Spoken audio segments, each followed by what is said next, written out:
इस वक्त मैं ईस्ट चाइना के उस हिस्से में खड़ी हुई हूँ जहाँ पर आप मेरी दाईं ओर देखेंगे तो परमाणु संयंत्र ताइवान का मौजूद है। और देखिए जो ऊंची ऊंची पहाड़ियाँ और पूरा जो इस वक्त आपको ये रडार सिस्टम दिख रहा है जिसमें हाइपर टेंशन आपको तारे नजर आ रही हैं, यहाँ पर ताइवान का परमाणु सेंटर है। लेकिन इसके साथ ही जो तस्वीरें आपको मैं दिखाने जा रही हूँ वो तस्वीरें हैं ईस्ट चाइना सी की, वो इलाका जहाँ पर सीधे सीधे ताइवान स्ट्रेट का इलाका पड़ता है। यहाँ से 160 किलोमीटर की दूरी का वो हिस्सा है जहां से चीन लगातार कोशिशें कर रहा है आसमान के जरिए, समंदर के जरिए टारगेट करने की ताइवान को, जिसमें D11 हाइपरसोनिक उसकी मिसाइल है जो ध्वनि की गति से 8 गुना से 10 गुना तेज चलती है, उससे हमला करने की जानकारी कहा जा रहा है कि चीन ने कर ली है, इसकी तैयारी है। और एयर डिफेंस सिस्टम स्काईबो का भी इसमें जिक्र किया जा रहा है जिसमें 60 किलोमीटर का वो हिस्सा है जो एयर टू एयर कहा जा रहा है। ये पूरी तरह से ध्वस्त करने की काबिलियत रखता है जो ताइवान के पास मौजूद है। पेट्रियट US का वो सिस्टम है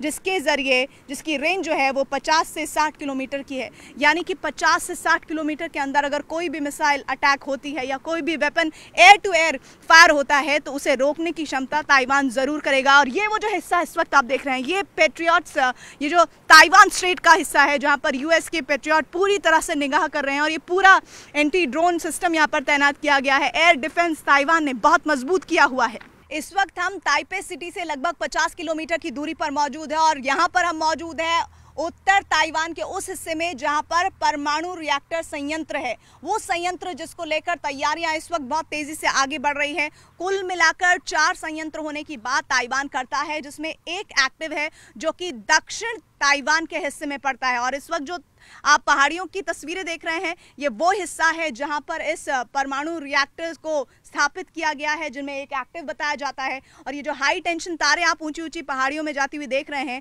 ये उसी का हिस्सा है। ऊंची ऊंची पहाड़ियों के बीच इस रिएक्टर को बनाया गया है और मैं कहूँगी अपने कैमरा पर्सन नीरज को कि पूरा 360 डिग्री ये पूरा एरिया घुमाकर दिखाएं कि किस तरह से जब परमाणु संयंत्र को स्थापित किया जाता है तो सावधानियां जो बरती जाती हैं। सबसे पहली जो कोशिश होती है वो ये कि इन परमाणु संयंत्र को समंदर के ठीक सामने या पास में तैयार किया जाए। तो यानी कि एक तरफ पहाड़ियां हैं और दूसरी तरफ देखिए समंदर का वो हिस्सा जो ताइवान स्ट्रेट कहलाता है। लगभग 150 किलोमीटर की दूरी पर आप सीधे देखेंगे चीन सागर का वो हिस्सा जो ताइवान स्ट्रेट में जाकर इस वक्त जुड़ता है। और ये देखिए इसके ठीक सामने यहाँ संयंत्र है और उसके बीच आप जो तस्वीर समंदर की देख रहे हैं ये ताइवान स्ट्रेट की है। रडार्स आप देखिए लगे हुए हैं वहाँ बेस पहाड़ियों के बीच, देखिए अगर आप दिखा पाएंगे नीरज तो दिखाइए ज़रा, वो ऊंचाइयाँ बनाई गई हैं जो बताती हैं कि किस तरह से पूरी तैयारी इस वक्त ताइवान की है। और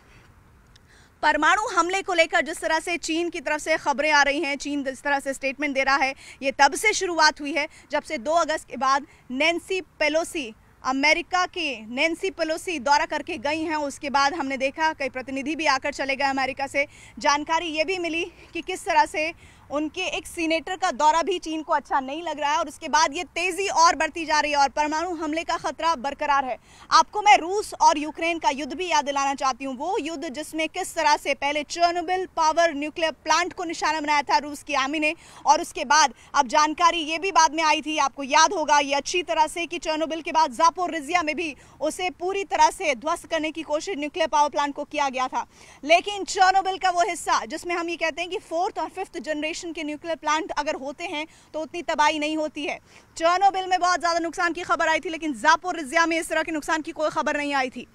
और अब ये जानकारी मिल रही है सबसे बड़ी चुनौती इस वक्त चीन के सामने ये है कि ये जो परमाणु संयंत्र ताइवान के पास है क्या ये 4th और 5th जनरेशन के हैं, और अगर ऐसा नहीं है तो जो तबाही है वो बहुत ज़्यादा भीषण होने वाली है। और इस तबाही के भीषण होने के बीच अगर टारगेट किया जाता है चीन के जरिए इन पावर प्लांट्स को, इन न्यूक्लियर रिएक्टर्स को, तो आप ये समझ लीजिए कि बहुत ज़्यादा नुकसान सिर्फ ताइवान को नहीं बल्कि पूरी की पूरी दुनिया को होगा। हालांकि ये कहा जा रहा है कि अपना खुद का एयर डिफेंस सिस्टम तैयार किया हुआ है ताइवान ने, जो आप इस वक्त समंदर पहाड़ियाँ और ऊंची ऊंची ये दीवारें आप देख रहे हैं, यहाँ पर तैनात है वो एयर डिफेंस सिस्टम, जिसके ज़रिए वो निगाह रख रहा है कि किस तरह से अगर कोई भी ऐसी गतिविधि चीन की तरफ से इस चीन सागर में नजर आती है तो तुरंत उसको ट्रैक करके उसका पूरी तरह से टार्निश, उसको तबाह करने की कोशिश की जाए। ये तस्वीरें आप देख रहे हैं। देश का नंबर 1 चैनल इस वक्त मौजूद है परमाणु संयंत्र में, ताइवान का वो परमाणु संयंत्र जो इस वक्त उत्तर ताइवान के हिस्से के बॉर्डर एरिया में तैनात है। और यहाँ से चीन की जो दूरी है वो महज कहा जाता है कि ताइवान स्ट्रेट की दूरी सिर्फ 150 किलोमीटर है, और इस 150 किलोमीटर में कभी भी अटैक की तैयारी करता हुआ चीन नजर आ रहा है। जानकारी ये मिल रही है कि इस वक्त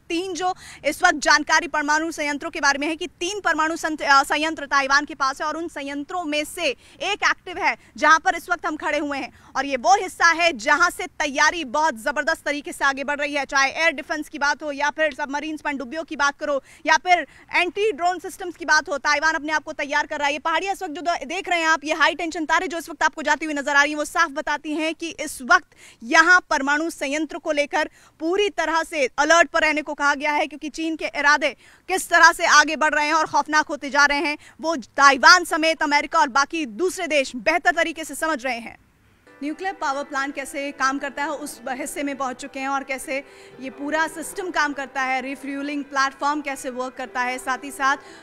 प्रेशर वेसल्स जब बहुत ज़्यादा हो जाता है तो वो कैसे रिएक्ट करती हैं, कंट्रोल रोड ड्राइविंग डिवाइस क्या है वो बताने के लिए इस वक्त यहाँ पर मौजूद हैं। कंट्रोल रूम की तस्वीरें भी इस वक्त हम आपको दिखा रहे हैं, और साथ ही साथ मेन स्टीम पाइपलाइन है वो भी, ये जो आप संतरी और नीले रंग की देख रहे हैं वो भी देख रहे हैं। फीड वाटर हीटर ये भी बहुत अच्छे तरीके से काम करे, इसका भी ध्यान रखा गया है। टरबाइन बिल्डिंग है, टरबाइन जनरेटर यहाँ पर मौजूद है, साथ ही ये पूरा जो सिस्टम आप देख रहे हैं इसमें कंडेंसर भी लगाया गया है, और जो कैसे परमाणु संयंत्र काम किया जाता है उसका एक डेमो यहाँ पर दिखाया जा रहा है। ट्रांसफार्मर भी काम करते हैं, और अब मैं आपको दिखाती हूँ ये पूरा सिस्टम। यहाँ से नीरज आइए, यहाँ से दिखाइए पहले किस तरह से ये जो नीला आपको हिस्सा दिख रहा है ये पानी है, और ये जो रॉड्स हैं कैसे प्रेशर क्रिएट करती हैं, और जो संतरी रंग का हिस्सा आप ऊपर देख रहे हैं ये फ्यूल का हिस्सा है। यहाँ से अब एनर्जी प्रोड्यूस होने का जो पहला स्टेप है वो शुरू होता है। कंट्रोल रोड ड्राइविंग डिवाइस इस वक्त इसको कहते हैं, जो इस वक्त आप देख रहे हैं ये पूरा हिस्सा नीचे का, ये फिर दबाव क्रिएट करती हैं, प्रेशर क्रिएट करती हैं। उसके बाद जो हिस्सा जो भाप बनता है जो वो लगभग टेम्परेचर पहुंच जाता है उसका 285 डिग्री सेल्सियस का, और फिर इन ऑरेंज और इन संतरी और नीली पाइपों के ज़रिए ये पूरा हिस्सा आगे बढ़ता हुआ दिखता है और टरबाइन जनरेटर में पहुंचता है। टरबाइन जनरेटर में लगभग जो मेगावाट है वो होती है 999 के आसपास मेगावाट, और फिर यहाँ से होता है प्रेशर क्रिएट, इसे कंडेंसर कहते हैं। ये जो पूरा हिस्सा आप इस वक्त देख रहे हैं इस कंडेंसर के ज़रिए तैयार की जाती है एनर्जी, और प्रेशर वेसल की तरफ आपको हम लेकर जा रहे हैं। इस प्रेशर वेसल के ज़रिए देखिए किस तरह से ये जो पूरा संयंत्र है वो काम करता है। ये इसका एक डेमो यहाँ पर इस वक्त मैं आपको दिखा रही थी। कंट्रोल रूम भी देख रहे हैं जहाँ पर बहुत ज़्यादा ध्यान रखा जाता है कि कहीं प्रेशर बहुत ज़्यादा ना हो, और अगर ज़्यादा प्रेशर होता है तो किस तरह से ये पूरा परमाणु संयंत्र अलार्म देता है कंट्रोल रूम को, और वहाँ पर फिर तुरंत कार्रवाई होती है। हालांकि ये कहा जा रहा है कि अभी जो मौजूदा वक्त में संयंत्र बन रहे हैं वो 4th और 5th जनरेशन के बन रहे हैं, जिनके बारे में ये कहा जाता है कि अगर किसी भी तरह से आने वाले वक्त में युद्ध की स्थितियां होती है, हालांकि ये कहा जाता है कि परमाणु हमला करना किसी भी देश के लिए गैर कानूनी है, अवैध है, लेकिन कहते हैं कि